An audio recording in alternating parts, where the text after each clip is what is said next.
Split ends, crowded house and a hit solo career, Tim Finn doesn't have a bad resume. One of New Zealand's finest is celebrating the 40th anniversary of his debut solo album, Escapade, with a tour. It was Countdown's 1983 album of the year and one of the biggest sellers of the 80s. Have a listen and you'll see why. There's a fraction too much friction. There's a fraction too much friction. There's a fraction too much friction. Staring at the embers of my memory, trying to remember just what you meant to be. Now and then I'm falling, alligators crawling, staring at the embers. All of a sudden you came along and made my day. You made my day. And I'm pleased to say Tim Finn, or Father Finn, joins me now. Why were you dressed as a priest in that Well, clip? I was an altar boy once back in the day. Maybe it was some weird channeling of, being in that sacristy. But anyway. Oh, it's great. So many great songs. Now, I'm a journalist. I'm not very good at maths. But if that album came out in 1983, it's not quite 40 years celebrating right It's now. 42 and a half. It's There a we very go. important anniversary. There should be more of those They celebrated. should, indeed.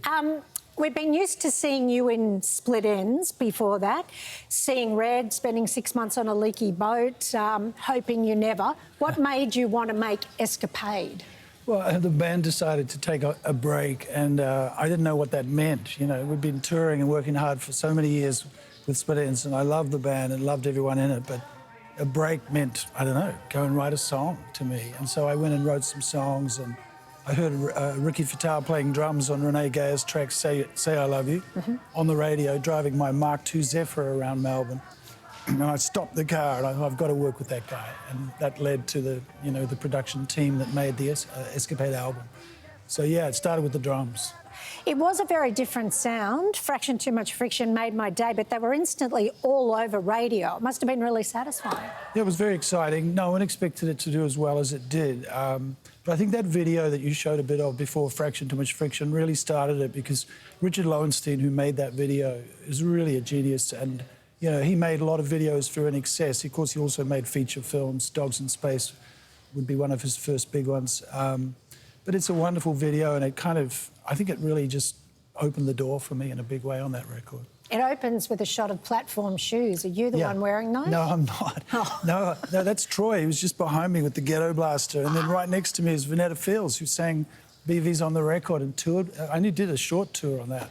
So 42 and a half years later, I'm kind of making up for lost time because I never played a lot of those songs more than about 3 times. Wow. I was so guilty about it. I'm not guilty, but, I was in the band still. You felt like you were cheating. In a way. Yeah. Yeah, exactly. Yeah. And that memory never fades, Yeah, wow. Back in your Split Ends days and Crowded House, you included Maori language and musical techniques in a lot of the songs. You even recorded 6 months in a leaky boat in language quite recently. That's right.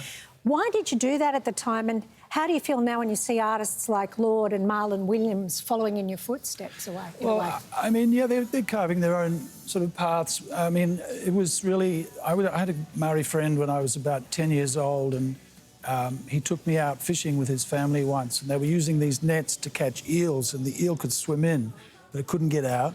And it just so fascinated me. I remember staring into the river and thinking, what an amazing, brilliant creation this net is. And it kind of like I went into the net as well, and part of me stayed in there. That's how I feel about it.